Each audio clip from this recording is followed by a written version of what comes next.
This is our second annual open house back to school event at the Hamilton County Health Department. We basically do this as a one-stop shop for families so they can come meet our health department programs, receive your childhood, those school required vaccines. We have free backpacks filled with school supplies. It's just a really fun night to come together as a community and celebrate going back to school.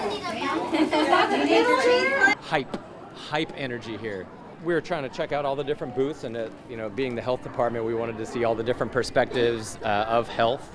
And there was lead exposure awareness and mosquito and tick-borne disease awareness, and then overall positive health things as well, backpacks and just fun stuff for the kids, for them to be healthy and happy.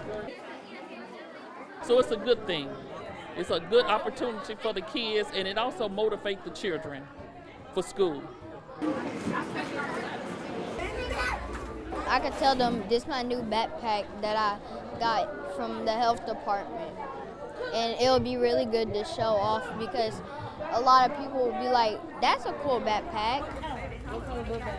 It's honestly a blessing to know that it's people out here that are willing to help you and your family. You never know what someone is going through, so having these resources and access to these events is amazing. I really appreciate it.